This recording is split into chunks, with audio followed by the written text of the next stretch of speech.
Chisholm will now move to question time, and I'll call Senator Birmingham. Thanks, President. President, my question is to the Minister representing the Treasurer, Senator Gallagher. In question time on the 15th of May this year, the Minister said, and I quote, that we will reach an inflation rate with a 2 in front of it through the year. Minister, do you still believe that you will reach an inflation rate with a 2 in front of it through this year? Thank you, Senator Birmingham. Minister Gallagher. Thank you very much, President. I thank Senator Birmingham for the question. And in that answer on the 15th of May, I was reflecting the Treasury forecasts which are contained in the budget. That is the advice to government on the that is the Treasury advice to government on their expectations around inflation, and so that my comments as I relayed them in 15th of May are accurate. And I would say that while the monthly CPI figures do move around from time to time and don't necessarily measure the same things, we do have inflation at about half of its peak and certainly significantly lower than what we inherited when we came to government, and that is a welcome outcome. We are pleased with that, but it is still too high and we want it to come down lower, which is why our calibrated and carefully thought through budget, which had those measures which put downward pressure on inflation whilst also supporting households, are an important part of our plan. The other part of our plan, obviously, and as I've talked about, is delivering a surplus, the second surplus, something that those opposite were unable to deliver. We've delivered one surplus. We're tracking for a second surplus. The savings that we have found, all of that was not delivered. In the last budget of the former government, I think it was $40 billion worth of spending and not a cent in savings at a point when inflation is higher than it is now. So we are making good progress. There is more work to be done. We recognise that people are under the pump, that households are under the pump, which is why our sensible cost of living relief, some of which comes in on the 1st of July, so how many days is that? 4 days away, will assist families with some of those pressures. Senator Birmingham, first supplementary. Thanks, President. Supplementary question. Minister, yesterday you stated that, and I quote, the RBA forecasts and the Treasury forecasts are very similar, end quote. And Treasury has forecast an inflation rate of 3.5% for the June quarter. The RBA forecast a different figure at 3.8% for the June quarter. And of course, inflation for the month of May is running at 4% above both those forecasts. Is inflation still on track to reach the RBA's target band by 2025 or not? Thank you, Senator Birmingham. Minister Gallagher. The RBA are responsible for their inflation forecasts, and I would say that the inflation forecasts they released in May 24 were, I think from memory, a week before the budget was handed down. The Treasury forecasts had the benefit of the measures that had been agreed to by the government in terms of formulating the measure. And so outside of that, the forecasts between the RBA and the Treasury, as I said, are quite similar. I think all of us should be working in this place to make sure that inflation comes back to band as soon as possible, because that impacts on households. And if those opposite, have not come up with one idea of something that they would not spend in this budget that would impact certainly in the next financial year, whilst they criticise it. So you can go out and criticise everything the government's doing, but you haven't come up with one suggestion or one plan about how that might be achieved. The time for answering has expired. Senator Birmingham, second supplementary. Thanks, President. Minister, this morning you said that there's no doubt that those 13 interest rate increases have really hit households. Minister, Australian markets are now pricing in a 78% chance of another 0.25% rate hike by November this year. How hard do you think a 14th rate rise will hit already struggling Australian households? Thank you, Senator Birmingham. Minister Gallagher. Well, the comment that I made this morning was accurate. We see in the consumption data, we see it in retail trade, we see it in a range of the economic data sets, the impact that those interest rate increases are having on households. And I would say that inflation now is significantly less than it was when we came to government. And let's remember when the interest rate increases commenced. They commenced under you, Senator Birmingham. That is the economic impact. No, I am merely pointing out the facts. I'm merely pointing out the facts that when the RBA started their interest rate increases, it was happening in an environment where inflation was higher and you were in charge. We have managed to bring that inflation down. It hasn't come. We want it to come down further. But we have done the hard work through our fiscal policy and through our measures to make sure that is the case. Senator Sheldon. My question is to the Minister representing the Minister for Employment and Workplace Relations, Senator Watt. I note that since taking office, the Albanese Labor government has been focused on getting wages moving and easing cost-of-living pressures after a decade-long race to the bottom on wages under the Liberals and Nationals. How does the Labor government's agenda make sure Australians are earning more and keeping more of what they earn? Minister Watt. Thanks, President. And that is a great question, Senator Sheldon. I think it'll be hard to top that question today. And I'm pleased to let Senator Sheldon know that under the Albanese Labor government, more people are earning more and keeping more of what they earn. Our workplace relations agenda is helping Australians with secure jobs, better pay and safer workplaces. Those people in the gallery want to hear about that, about them getting higher pay, more secure jobs, and even more. I'm pleased to tell the gallery, thank you for the applause, I'm pleased to tell the gallery that on the 1st of July, next Monday, Labor is delivering a tax cut for every taxpayer up there in the gallery, $300 in energy bill relief for every household up there in the gallery, a freeze on their PBS medicine costs, a pay rise for the 2.6 million people on awards, and $1,721 more a year for workers on the minimum wage. And every one of those measures was opposed by Peter Dutton and the opposition. And unlike the opposition, we believe that helping Australians get higher wages is a key part of providing cost-of-living relief. Now, we know that the previous coalition government kept wages low as a deliberate design feature of their economic architecture, but now we know in opposition the coalition have voted against every single one of our workplace relations measures. And of course, we recently learned that their shadow industrial relations spokesperson, Senator Cash, has given her support to the New South Wales Liberal Party's Work Choices style policy platform. In a leaked letter to the New South Wales Liberal Party, Senator Cash said their platform had, quote, several good ideas that align strongly with the coalition's approach to industrial relations. What are those good ideas, according to Senator Cash? They include making it easier to sack people, abolishing the Better Off Overall test, removing rights as a condition of employment and removing award protections for thousands of workers. Your time for answering has expired. Just a moment, Senator Sheldon. And Minister Watt, I do remind you when you refer to members in the other place, please use their correct title. Senator Sheldon, first supplementary. Well, given that Senator Michaela Cash and the Liberals have given their support to the New South Wales Liberal Party's risky industrial relations policy platform, can the minister outline how the Albanese Labor government's agenda is getting wages moving for the lowest paid workers to ease cost-of-living pressures? Thank you, Senator Sheldon. Minister Watt. Delighted to, Senator Sheldon. And isn't it interesting that Senator Cash, who usually has a lot to say in question time, she's very busy over there talking about very important matters of opposition right now, when we bring out the fact that she's written to the New South Wales Liberal Party saying that what was the quote? Several good ideas that align strongly with the coalition's approach to industrial relations. Oh, you are here, Senator Cash. And what we know about those policies that Senator Cash has endorsed is they would remove minimum pay and conditions for truckies, for nurses, for school teachers, for Australian federal police officers, for shop assistants, for early childhood educators and coal mine workers. Now, in contrast to that, on Monday, the 1st of July, 2.6 million workers in Australia will see their pay increase as a result of the Albanese government's action and the Fair Work Commission decision. Every taxpayer will receive a tax cut, not just some, and there'll be $300 off every power bill for every household.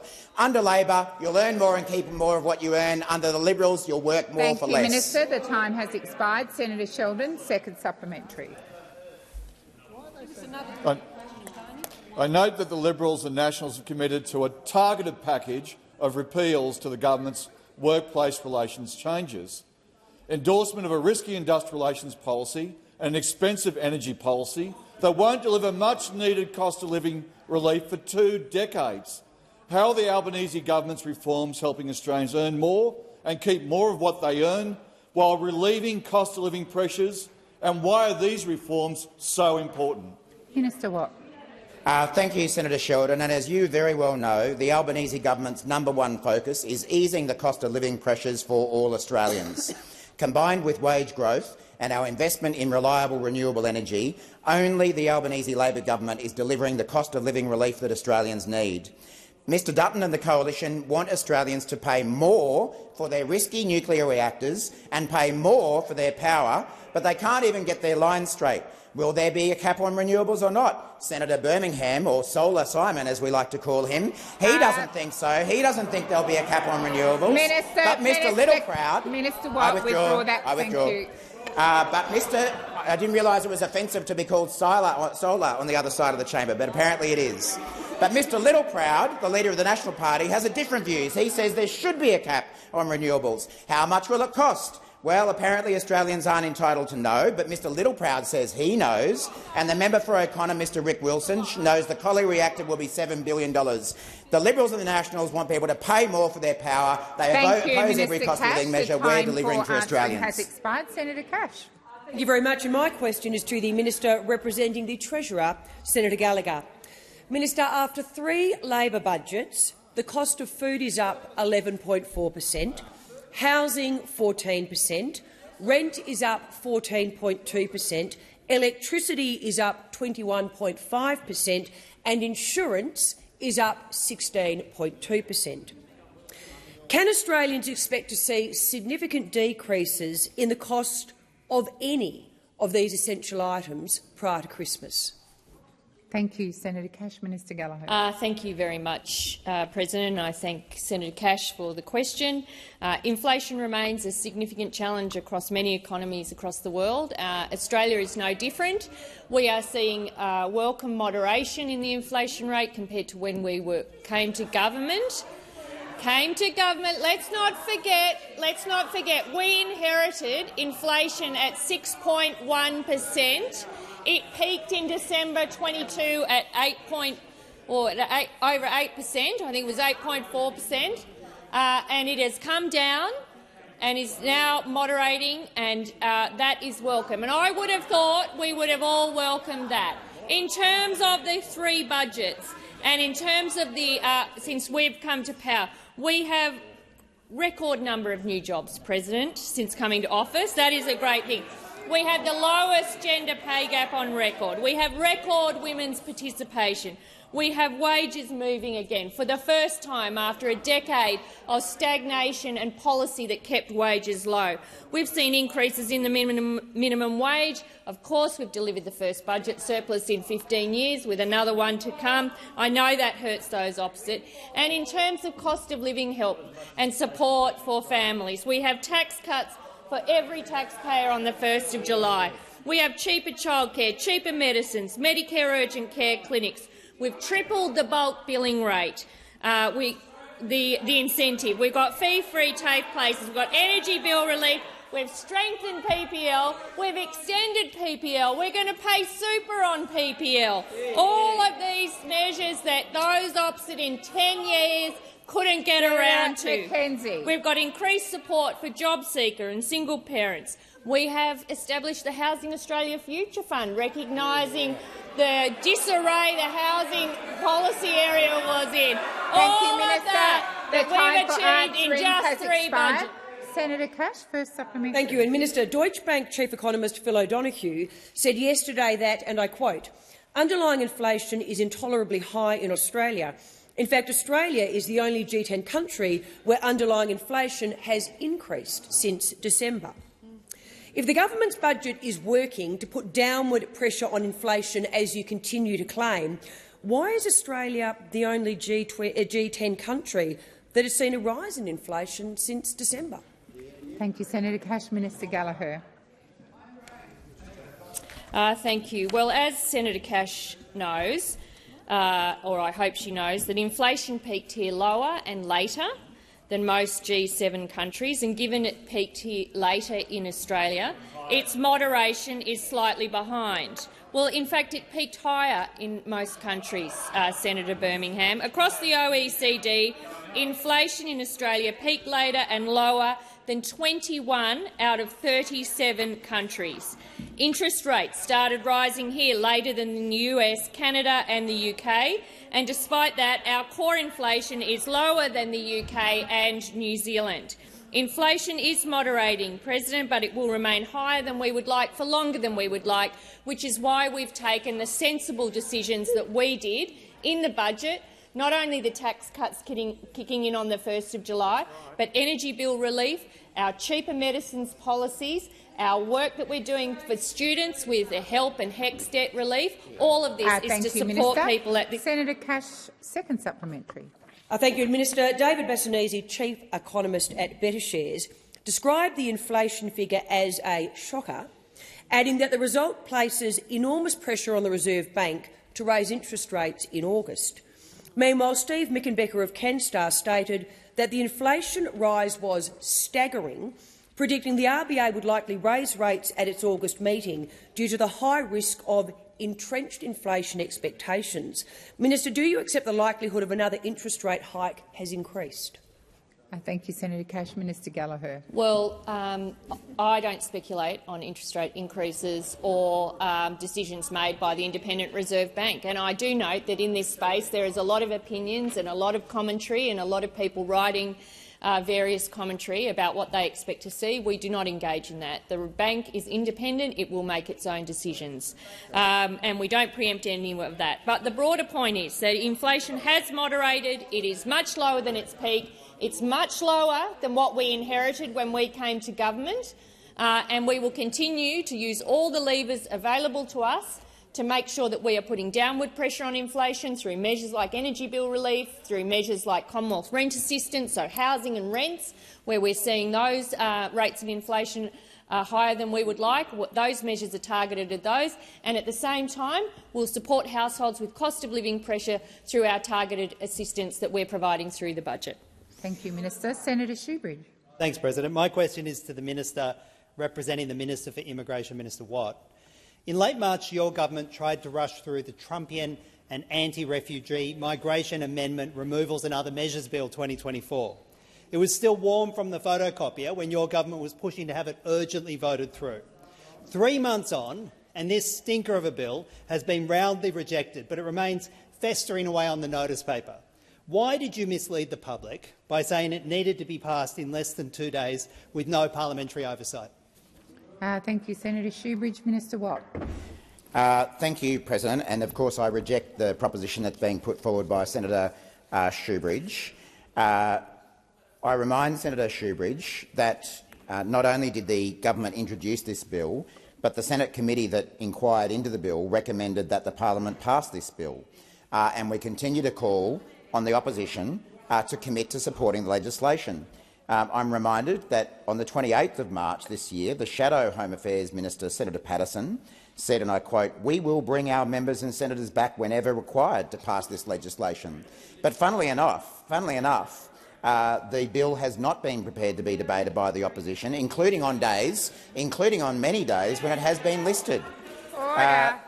Senator Patterson, even on the 7th of May, Senator Patterson said, and I quote, "We do recognise there's a genuine public policy problem here, which is that some people who are found not to be refugees refused to cooperate with their own deportation and then can languish in Australia for many years after they should. That's a genuine problem." So, unfortunately, Senator Shoebridge, as you would be aware, it does require a majority of senators to vote for any bill, and unfortunately, we understand the Greens will never support this bill, but the opposition, despite their many claims, including those two from Senator Patterson, have made clear that they are unwilling to pass this bill as well, even on the many days when it has been listed for debate. So we do continue to call on the opposition to actually do what it says that it's about, which is strengthening our immigration laws. We remain of the view that those to whom Australia does not owe protection. Of course, there's a different situation for those who have been found to be needing asylum in Australia. But for those found not to be the effect, then we do think it is the Australian people's right to deport those people, and we think that those laws are required. Thank you, Minister Watt. Senator Shoebridge, first supplementary. Minister, with 103 public submissions from organisations and hundreds of personal submissions to the inquiry on this bill, only one, and that was from Home Affairs, supported it. Diaspora communities and human rights groups have called this bill racist, in breach of international law, a threat to social cohesion, cruel, ineffective and unworkable. Why did your government so fundamentally betray and ignore multicultural communities in Australia by pushing this bill in the first place? Thank you, Senator Shoebridge. Minister Watt. Well, I've already outlined here in Senate estimates and in previous Senate question times the policy basis for this legislation, but I also reject the attempt by the Greens of late to try to characterise themselves as the guardians of the rights of multicultural communities in Australia. If any reasonable observer only needs to look at not only the history of this government but the history of every federal Labor government to see that the only improvements that have ever been made for the interests of multicultural communities in Australia have been under Labor governments, including under the Albanese Labor government, whether it be in every possible way about immigration itself, about rights for asylum seekers, about support for those who are in Australia, about support for social cohesion, something unfortunately that the Greens have yet to learn. We know the Greens aren't interested in social cohesion. They're actually about inflaming division within the community, particularly multicultural communities. Labor stands by its record supporting multicultural communities. Senator Shoebridge, second supplementary. So with no one supporting the bill outside of your government, with your government being too embarrassed to bring it forward, why won't you show some decency and just withdraw it from the notice paper and get back a tiny, tiny bit of your reputation with Multicultural Australia? Thank you, Senator Shoebridge. Minister Watt. Thank you, Senator President. And Senator Shoebridge, I am well aware that the Greens in the last little while have tried to set themselves up as the guardians of multicultural Australia, having previously shown no interest in those issues whatsoever in the entire lifetime of their party. And as I say, what this government is about is genuine support for multicultural communities, not actually dividing Australian communities, in particular multicultural communities, in the way the Greens have been doing of late. This is an important time in Australia's history. We know that there are many international conflicts where there is great division within our Australian community, and what all responsible politicians in this chamber should be doing is actually working to bring communities together rather than dividing them in the way the Greens try to do, in the way Mr Dutton and the Coalition try to do, and in the way One Nation try to do. We are going to do better for multicultural communities than that. We're going to try and bring people together, and we're going to continue supporting multicultural communities for the benefit of all Australians and our whole country. Thank you, Minister Watt. Senator Sterle. Thank you, President. My question is to the Minister representing the Prime Minister, Senator Wong. Minister, how will the Albanese Labor government's tax cuts in 4 days' time provide impactful cost of living relief and benefit for all Australians and all taxpayers, not just some? Can the Minister please also outline some of the other ways the budget supports all Australians with the challenges of cost of living? Thanks, Senator Sterle. Minister Wong. Thank you to my friend Senator Sterle for that excellent question. Just as he knows, and as all of the senators on this side know, in just 4 days every Australian taxpayer gets a tax cut. In 4 days every Australian taxpayer gets a tax cut. And in 4 days our $300 energy bill relief for every household also begins. And also in 4 days, 2.6 million low-paid workers get their third consecutive pay rise backed by this government. backed by this government. And in 4 days, paid parental leave increases to 22 weeks. And what I would say to those opposite who come in here almost barracking for an interest rate rise, the only people in Australia who want an interest rate rise are those opposite because they think it's in their political interest. We on this side understand that Australians are under pressure. We on this side understand how important it is to deliver cost of living pressures, cost of living measures to ease cost of living pressures, as well as tax cuts for every Australian taxpayer. We are delivering in total some $7.8 billion in cost of living relief in the budget. As I said, from Monday, 13.6 million Australian taxpayers get a tax cut. Everyone who pays tax, not just some, and the average family will save more than $3,200. Sadly, what is Mr Dutton's plan? Mr Dutton's plan is no.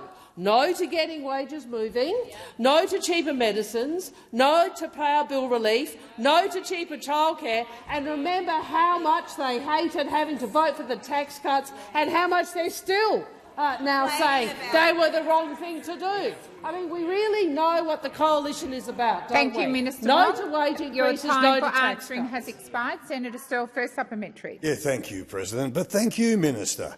As a proud member of a Labor government that delivers support for Australians when they need it most, can the minister please tell the Senate why Labor's tax cuts are fairer, better and will support more Australians in more industries, including those who are low and middle-income earners? Thank you, Minister. Thank you, Senator Sterle. Minister Wong. Thank you to Senator Sterle, and I acknowledge your and so many of our colleagues' advocacy for so many years for low and middle income Australians. And that is one of the big differences between our parties. Those opposite, remember, had a tax increase, had tax cuts which vastly benefited those on higher incomes. Remember, and now they're still yelling about it. I know it really pains you that 2.9 million people on incomes under $45,000 a year who would not have received a cent under your plan now get a tax cut under us. That really pains you, doesn't it? And I look forward to Senator Birmingham being very supportive of the fact that 9 out of 10 of our taxpaying constituents in South Australia will get a bigger tax cut. I look forward to Senator Hume being pleased that 86% of Victorian taxpayers will get a bigger tax cut from the 1st of July. And I look forward to Senator Cash recognising that 81% of Western Australians will get a bigger tax cut. Senator Sterle, second supplementary. Yes. Thank you. Thank you very much, President, and thank you, Minister. I find it concerning that that mob over there, the Liberals and the Nationals, have voted against cost of living relief and don't have a plan to provide reliable, clean and cheap power for this decade. Minister, how is the government supporting Australians with energy bill relief now and planning for the future?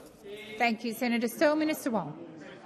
Thank you, President. And as Senator Sterle knows, we are ensuring $300 of relief on power bills from the 1st of July, on top of the relief we have previously provided. And we know that those opposite, in 4 days, that's right, in 4 days, $300 off your power bills. And we know the attitude of those opposite because they have been so opposed to assistance to Australian households. But instead, what have they done? So Labor's taken $300 off your power bills. In 2 decades, Peter Dutton will serve up the most expensive form of energy there is, and he will ask taxpayers to pay for it. That's their plan. But I tell you what, colleagues, have you noticed something? Have you noticed how they dropped off prosecuting this great political strategy? Have you noticed how nuclear is now in this chamber? This nuclear is now in this chamber the policy that dare not speak its name. You know it's a done. You know it's a done. You can't even bring yourselves to defend it. Minister Wong, the time has expired. Senator David Pocock. President, my question is to the Minister representing the Minister for Climate Change, Minister Wong. Minister, does the government owe children a duty of care to protect them against the harms brought about by climate change? Thank you, Senator Pocock. Minister Wong. Thank you, President, and I acknowledge that Senator Pocock has made a contribution previously and regularly about this issue, and I would say to him, as I said when I was Climate Minister many years ago, I think there is the idea that of intergenerational equity does matter, that we do have a responsibility in this place and as political leaders to think about not just the equity for those who elect us now, but also those to come. And that is one of the imperatives around acting on climate change. And that is why, amongst many reasons, this government has been very clear about the level of ambition in our targets and the importance of acting on climate.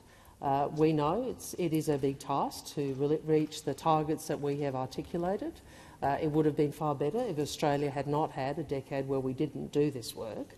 But we do recognise the economic and generational imperative of ensuring we do transition the Australian economy in the ways that we have outlined.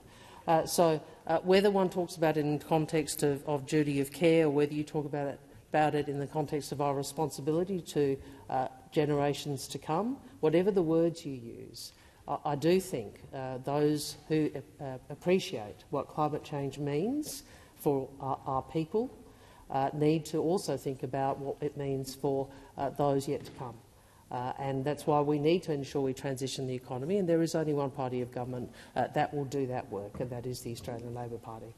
We are the only party of government who is prepared to do that. And we see that again, if I may say, Senator Pocock, where we, disappointingly, after years of the climate wars, where we thought finally that those, some policy sense would be seen in the coalition, we see what's happened on the...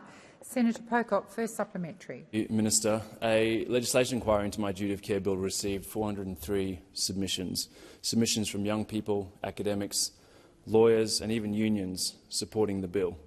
The only submission that opposed a legislated duty of care to protect children was from the Institute of Public Affairs. Why is the government siding with the IPA on climate change policy? Thank you, Senator Pocock. Minister Wong. Senator Pocock, you're generally a very considered contributor to political debate in this place, but that was not a considered contribution. I mean, to suggest that this government, I think it's reasonable to suggest that this government on climate policy is doing what the IPA wants in circumstances where what conservative think tanks and conservative. How can that not? Senator Pocock, are you on a point of order? Just relevance. My question is about a legislated duty of care, not about broader climate policy.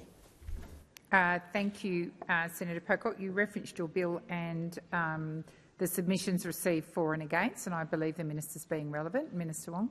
With respect, Senator Pocock, you're the one that made the suggestions about the IPA. I think I'm entitled to respond on behalf of the Labor government. And what I'd say to you is, we understand how important action on climate change is. We fought to ensure a cap on emissions in government. It was obviously highly contested. You may remember the sort of scare campaign that was run by those opposite, including $100 roasts. Notwithstanding that, we have always held to our position on climate, and we've gone to numerous elections and we have fought the argument. Thank you, Minister. Senator Pocock, second supplementary. President, and thank you, Minister. Minister, will the government go to the next election telling young people that they don't deserve a legislated duty of care from the people who are sent to this place? From what I can see, our job should be to look after our young people and future generations. Minister Wong. We will go to the next election saying to young Australians that they deserve a government who delivers on action on climate change, who delivers a reduction in emissions and who delivers the transition in the Australian economy, and the only party of government that will ever deliver that is the Australian Labor Party. And that change will not come from motions on the floor of the Senate, from slogans, or from political stunts, or from interjections from the Greens political party. It will come from the hard policy work, the hard economic work that we know is required to change this economy from a fossil fuel dependent economy to one that is a clean energy economy, and to ensure Australia's a renewable energy power. Change comes from government. The problem in this country is that change has not been delivered until the election of this government, and we are delivering it. Thank you, Minister. So, Senator Mackenzie. Thank you, Madam President. My question is to the Minister representing the Prime Minister, Senator Wong. Minister, how much has been added to monthly repayments on the average $750,000 mortgage since Labor was elected in May 2022? Thank you, Senator Mackenzie. I'm sorry, just from Minister Wong. Thank you. Thank you, President. Well, Senator, I don't have the figures on that in front of me, but we know we have been experiencing a period of higher inflation, higher than we would want. Certainly when we came to government, we know what the inflation figures were, and the Independent Reserve Bank has made its decision when it comes to interest rates.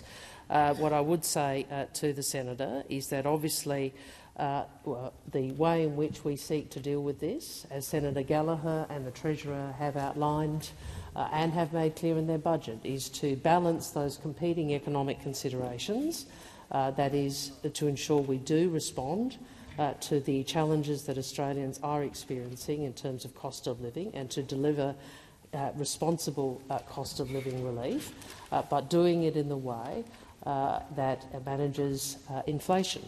And if you look at the recent inflation figures and what inflation would have been, but for some of the measures of this government, including in relation to energy and rent, you can see that is what we are doing. We obviously understand Australians are doing it tough there. We understand that the inflationary environment and interest rate changes have made life much more difficult for many people, and that is why we are doing what we can to deliver cost of living relief for Australians, as well as delivering budget surpluses rather than just talking about them. Now we're putting it on cups. Mugs. But what I would also say this, Senator, we on this side have been clear about how we approach this. Those opposite have opposed cost of living relief time and again and continue to do so.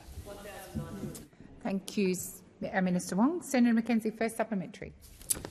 Thank you, Minister. Thank you for not answering. Hopefully, this one you can assist us with, Minister. By how much has real disposable income fallen on a per capita basis since you were elected 2 years ago? Thank you, Senator Mackenzie. Minister Wong.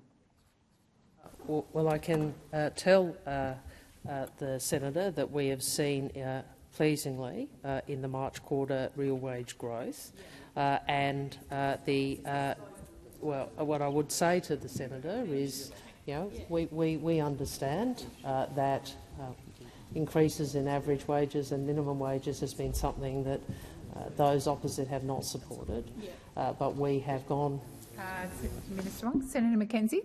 Point of order on relevance, Madam President. I was very clear, and it was a very short sentence. It was about real household disposable income and the fall over the 2 years. Given, obviously, what the minister is saying is one piece of that data. The other piece of the data is how much of that's been eaten up by inflation. I believe the minister is being relevant, Senator Mackenzie, but I will continue to listen. We have, I think we've been clear about the challenge inflation poses for our economy and for consumers. Senator Mackenzie, I think we have been very clear about the challenge inflation poses to consumers and to the economy, and that is why we are working to respond to it in the most responsible way that we can. we don't have the same view that your party does, that the way to respond to a high inflationary environment is to push back on wage increases. Thank you, Minister. The time for answering has expired. Senator McKenzie, second supplementary. Minister, by how much would a 14th interest rate hike increase the monthly repayments on the average $750,000 mortgage? Minister Wong. Thank you. I think that's the same as a question that was answered earlier by Senator Gallagher, and as she pointed out, we don't speculate on interest rate increases and or interest rate movements. Decisions on that are made by the Independent Reserve Bank. But I do think it's interesting, isn't it, colleagues? Yes. It's interesting, isn't it, colleagues, how much those opposite are barracking for an interest rate increase. You know, if you ever want to see an example of the way in which the coalition are always happy to look at their own political interests, this is it. Minister Wong. Senator McKenzie. Point of order relevance. This was if the minister knew, or if she doesn't know, let us just sit down. So you don't know and you haven't got the answer. The increase on monthly repayments. Order. The increase on monthly repayments. Order. Senator McKenzie, you're debating. The minister is being relevant. Please continue, Minister Wong. Please continue. Well, again, as I said, we don't speculate on decisions of the Independent Reserve Bank, but what I can comment on is the barracking by Senator McKenzie and those opposite, who were always happy to try and see Australians lose if they think they will win, if they think you will win. The only people in this country barracking for an interest rate increase are Senator McKenzie and her colleagues. They are the only people in this country who are seeking to barrack for an interest rate increase, and shame on Thank you, Minister. Senator Patterson. Madam President, my question is to the Minister representing the Prime Minister, Senator Wong. Does the Prime Minister's personal welcome home for Mr Julian Assange, convicted of espionage by our closest intelligence partner, indicate that the Albanese government would tolerate a similar leaking of sensitive classified information in Australia? Thank you, Senator Patterson. Minister Wong. Thank you, Senator Patterson, and I'm very happy to respond to that. And in fact, I was asked a similar question this morning, and I made this point. We have laws in Australia in relation to national security information. We expect those laws to be observed by all citizens and by all entities. That is our position. In relation to Mr Assange, we have taken the view that this matter had gone on for too long, and as the Prime Minister has said, nothing further would be served, or nothing would be served by further incarceration of Mr Assange. I appreciate that there are a range of views in the Australian community about his actions, and some are very deeply felt. As Foreign Minister, what I can say, we viewed it as our obligation to advocate on behalf of an Australian citizen. As you would know, the decision his passage home was enabled by the plea arrangements and decision of an American court, which made its decision this week. That provided the pathway for his return home. As I said to you, whatever people's views about these matters, the Australian government has taken a view for some time, for a very long time, that this matter had gone on too long, and that is why the Prime Minister made this a priority and why this was raised at all appropriate levels of the government, including by me. Thank you, Minister. Senator Patterson, first supplementary. Thank you, Madam President. Do you agree with the Prime Minister when he compared Mr Assange's plight to that of Sean Turnell and Kylie Moore-Gilbert, people who were arbitrarily detained in dictatorships? Thank you, Senator Patterson. Minister Wong. I think if you are referring to the Prime Minister's statement, I observed that, and what he was talking about was a calm, considered disciplined approach to diplomacy, which we have deployed in relation to all of those cases. What I would say about Mr Assange is he went through an American legal process. You've heard me in this chamber, Senator, in response to other senators, including Senator Shoebridge, say that these are matters for either the United Kingdom or the US courts, and that in a comparable case, the matter could not be resolved until legal processes have been resolved.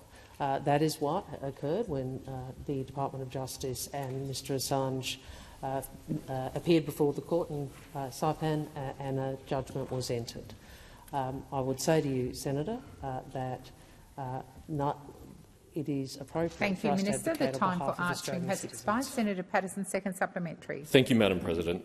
Did Mr Albanese use his welcome home call to Mr Assange to seek assurances from him that in future he would not promote misinformation or release any further sensitive or classified information? Minister Wong. Thank you, President. As I said, I suspect the welcome home call was to express a hope that Mr Assange could spend time with his family. Obviously, this has been a very long process for him, and he has been away from his family for a very long time. What I would also say is that I'm sure that the Prime Minister's expectation is, as I have articulated, that national security information is to be protected. What I can also assure you is that the Prime Minister did not invite him to join the Labor Party in the way that Senator Canavan did when he said, "Well, mate, I'm happy for him, Mr Assange, to join the National Party." Senator Polley. President, my question. President, my question is to the Minister. Just a moment, Senator Polley. Order. Senators on my left. Order. I had called Senator Polley. Senator Canavan. Order. Order. Senator Canavan, I've called you twice. Order. Order on my left. I had invited Senator Polley to ask her question. Senator Polley. President, my question is to the Minister representing the Minister for Industry and Science, Senator Farrell, and I refer to the Albanese Labor government's recent announcement about our plan to rebuild Australia's manufacturing capabilities to prepare for opportunities of the future and ensure a future made in Australia. How is the Albanese Labor government already working to deliver a future made in Australia and create more well-paid jobs, secure jobs across our country? Thank you, Senator Polley. Minister Farrell. Thank you, President. And can I thank Senator Polley for her question? I know she's got a great interest in manufacturing. In fact, not only is it a future made in Australia, but of course this policy is a future made in Tasmania. So the Albanese government's future made in Australia plan is another part of this government's agenda to rebuild Australian manufacturing after a decade of neglect from the Liberals and the Nationals. We've established the National Reconstruction Fund and the Industry Growth Program and are developing the Battery Breakthrough and Future Made in Australia Innovation Fund. We've also announced production tax incentives for critical minerals processing, and we're consulting with industry experts, workers and communities about how to develop a green metals industry here in Australia.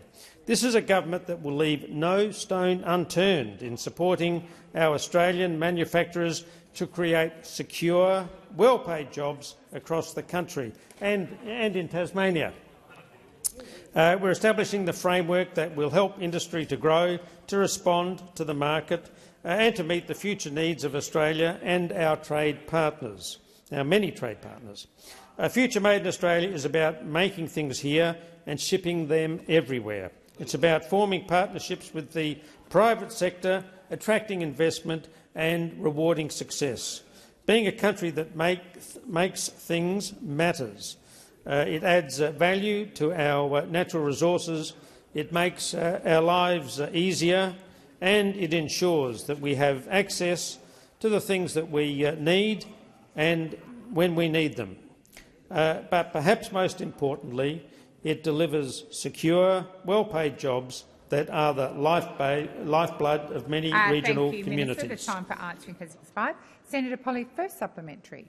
Thank you, Minister, for outlining everything that the Albanese Labor government is doing to strengthen the nation's manufacturing capability and in delivering new, secure, well-paid jobs across the country, including in regional Australia. How will the Future Made in Australia plan ensure that all Australians share in the benefits that will flow from a thriving, global, competitive manufacturing sector? Because we want to know about that on this side, even though those opposite don't. Thank you, Senator Polley. Minister Farrell. Thank you, President, and can I thank Senator Polley for her very fine first supplementary question. One of the key announcements on budget night was that our Future Made in Australia agenda will be guided by the community benefits principles.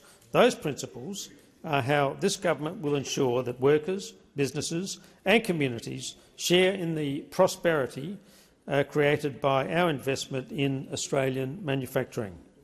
We want to ensure that we create safe and secure jobs with good pay and conditions, that we build a skilled and inclusive workforce by investing in training, that we engage with communities affected by the shift to net zero and First Nations communities to achieve positive outcomes, and finally, that we strengthen our domestic industry capability to bring these changes about.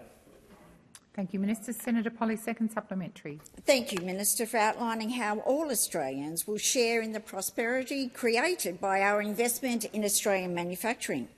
This is at odds with the Liberals and Nationals who oversaw a decade of inaction towards Australian manufacturing.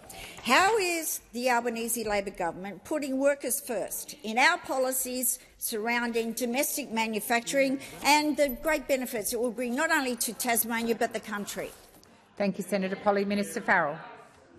Thank you, President. And again, I thank Senator Polley for her very fine second supplementary question. One of the key differences in the approach taken by this government compared to the previous government was that we are taking a calm, methodical, rigorous approach to supporting Australian industry. On their watch, the total number of manufacturing workforce jobs in Australia shrank by 100,000. Many of those were skilled workers in the car industry in South Australia, which the Liberals and the Nationals ran out of town. Let's not forget that the Liberals and the Nationals voted against this government's energy price relief, which helped keep manufacturers in business. Repairing that sort of damage, unfortunately, won't happen overnight, but under this Labor government it will happen. Thank you. Senator McGrath. Thank you, President. My question is to the Minister representing the Prime Minister, Senator Wong. Minister, recently a US congressman from the US House Energy and Commerce Committee called on the government to rethink its opposition to nuclear energy, with Congressman Neil Dunn saying, "Why isn't Australia with us on this? There are lots of commercial opportunities, you've got the uranium ore, you've got the skills, all you lack is the will." Meanwhile, the Prime Minister of the United Kingdom said in March that nuclear delivers cheaper, cleaner, homegrown energy for consumers. How do you explain the government's ideological opposition to this technology when Australia's allies are working to implement all options in the path to net zero? Thank you, Senator McGrath. I'm waiting for order on my right. Order. Senator McGrath, you've asked your question. Minister Wong. So funny, so funny. So after they've had most of the week where they haven't dared to defend their nuclear policy, we now have the last question. From Senator McGrath about why we're not going down the nuclear path. Well, put very simply, Senator McGrath, we don't think $600 billion plus paid by taxpayers for the most expensive power you can buy, delivered in 20 years with no plan to do anything about supply since, is a good deal. Is a good deal. Funny about that, isn't it? We don't think that kind of political strategy, that the wheels are already falling off, is a good deal for Australians. That's why we are not going down the nuclear path. And it is quite extraordinary, isn't it, colleagues, the extent to which Mr Dutton's anti-renewables obsession can lead them up into this cul-de-sac. They can lead them up into this dead end of a policy that they know is a joke. They know it's a joke. And that's why the best they can do when they're asked how much it will cost is they say, "Oh, it's a big bill. Senator it's McGrath, a big you've bill. asked the question. It's a big bill. That's it.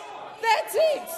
I mean, it's extraordinary, isn't it? Here we have needing to transition the Australian economy, 24 out of 28 coal-fired power stations announcing their closure on the U, and the most you can do is come up with a policy that's going to deliver a big bill and 2 decades of supply diminishing and deliver the most expensive power there is. I mean, you couldn't make this thank stuff you, up, Minister could Wong. you? The time for answering has expired. Order. Order on my right. Order. Order. Thank you. Senators on my right. Senator McGrath, first supplementary. Fat shame me. Minister, Chris Bowen was recently corrected by a Canadian official for falsely claiming that energy bills in Ontario were cheap due to provincial government subsidies. Why does this government continue to misrepresent the ways in which other countries are using nuclear power to lower energy bills and decarbonise? Thank you. Thank you, Senator McGrath. I'm waiting for order before I call the minister. Order. Minister Wong. Thank you, President. And what I'd say again is, if you really want to understand what's going on with this nuclear announcement, really you only have to look at the last decade and a half of the division in the coalition when it comes to energy policy, when they had in excess of 20 policies, while coal-fired power station after coal-fired power station. Wong, please resume your seat. Senator McGrath. A point of order on relevance. My question went to Chris Bowen and Canada. It did not reference anything to do with the coalition. So while the minister flicks through the answers, if you could ask the minister to wander back towards the question, that would be great, please. Thank you, Senator McGrath. I do think the minister was being relevant, but I will continue to listen carefully, and if need be, I'll draw her back to the question. Minister Wong. If you really want to understand why the coalition have gone for this political strategy, it's the decade and a half in excess of 20 policies because they couldn't bring themselves to support renewables. They couldn't bring themselves to support renewables. And it's all about the internals of their party room. Now, what I would also make the point about is that this has also been a change of position for Mr Dutton, because he's worked out that nuclear is the only thing that holds his party room together. Sorry, Senator McGrath. I would have drawn the minister back to the question, but the time has expired. I'll invite you to ask your second supplementary. Thank you. The UK Labor Party's 2024 election manifesto states, "We will ensure the long-term security of the nuclear sector, extending the lifetime of existing plants. New nuclear power stations will play an important role in helping the UK achieve energy security and clean power while securing thousands of good, skilled jobs."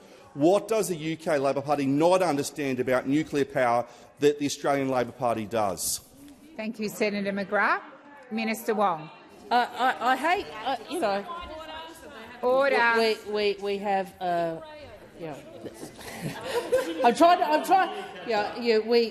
we obviously have a very deep and important relationship with the United Kingdom, but I think even they would recognise that we might get a bit more sun here.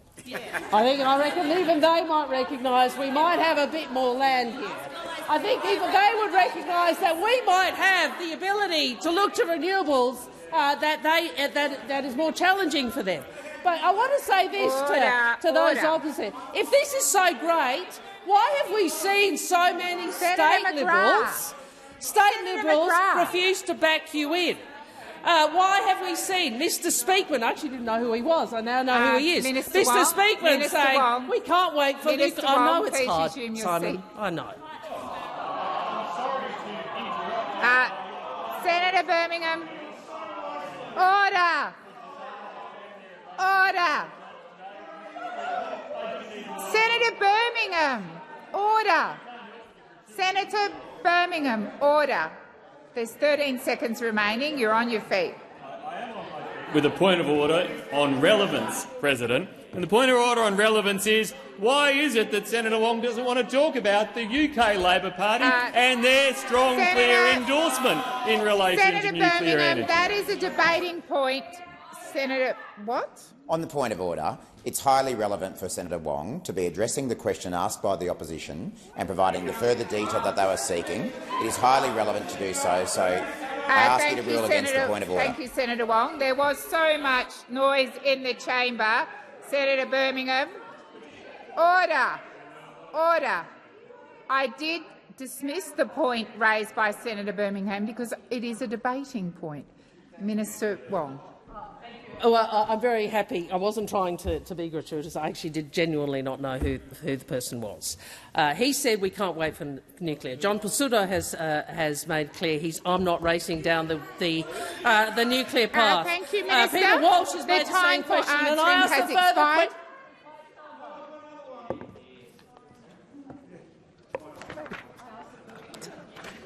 He did. He's joking.